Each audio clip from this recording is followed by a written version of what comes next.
Shalom Bapak Ibu, Saudara-saudara terkasih.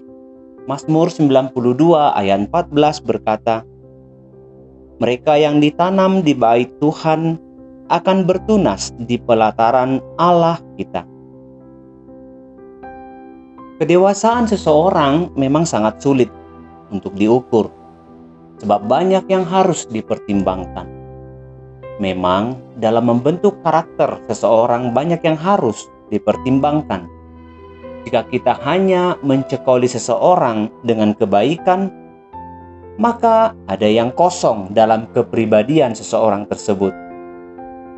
Sebab ternyata ia pun harus mengerti tentang dampak perbuatan jahat. Tanpa itu, ia tidak tahu mengapa perbuatan baik tersebut harus dilakukan. Terlebih dalam kemajuan teknologi saat ini, yaitu revolusi 4.0, telah menciptakan karakter seseorang untuk tetap dan betah hanya di dalam rumah. Dunia memang ada di genggaman tangannya, tetapi ia tidak mampu mengatasi masalah yang datang dalam kehidupannya. Bahkan yang paling menarik adalah gereja seolah-olah tidak lagi perlu, sebab ia bisa saja mengakses pengajaran Alkitab dengan mudah hanya dari ruangan kamarnya. Di sisi lain, aktif ke gereja ternyata tidak menjamin apakah seseorang memiliki karakter yang baik. Sebab ternyata banyak yang menggunakan gereja sebagai tameng atau topeng untuk menutupi kejahatannya. Lalu bagaimana kita membentuk karakter seseorang dengan baik? Firman Tuhan berkata, mereka yang ditanam di bait Allah akan bertunas di pelataran Allah kita. Maksudnya, bukan mengenai seberapa sering kita ke gereja, tetapi seberapa sering kita mengingatkan akan firman Tuhan kepada seseorang. Jika seseorang telah dekat kepada firman Tuhan, maka ia akan menghasilkan buahnya kepada orang banyak. Sejak dini kita harus memperkenalkan firman Tuhan kepada orang yang kita kasihi. Namun perlu juga untuk berhati-hati.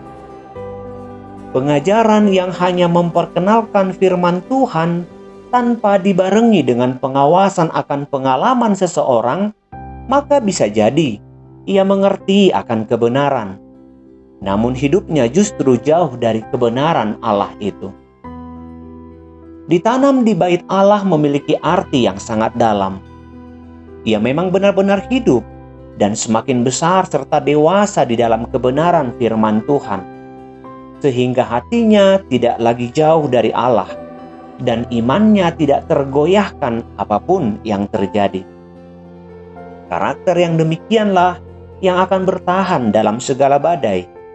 Sebagaimana pohon yang tumbuh di pelataran, buahnya dapat dinikmati orang banyak, demikianlah orang tersebut akan terus menghasilkan buah dari imannya kepada Tuhan dan tidak akan berhenti berbuah dalam segala musim. Tuhan memberkati kita.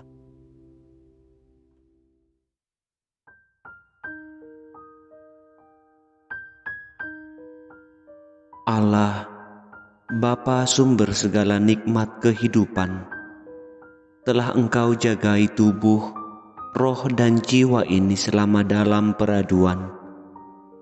Kini aku bangkit untuk menyongsong hari baru.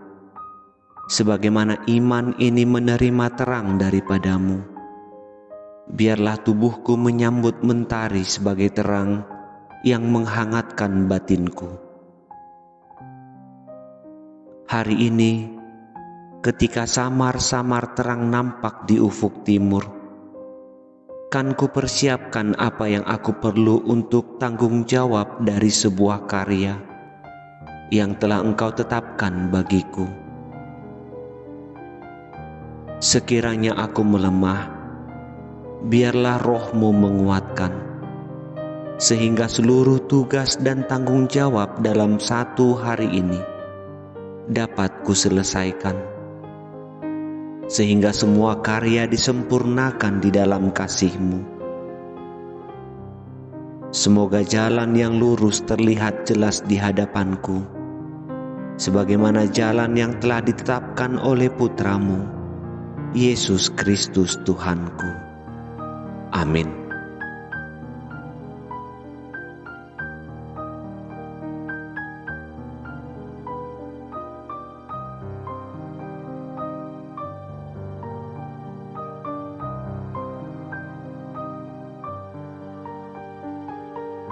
Terima kasih telah menyaksikan acara ini. Mari dukung acara ini melalui doa dan partisipasi kita untuk mensubscribe. Tekan juga tombol lonceng untuk memberitahu bahwa Anda mendapatkan acara yang terbaru. Tuhan memberkati.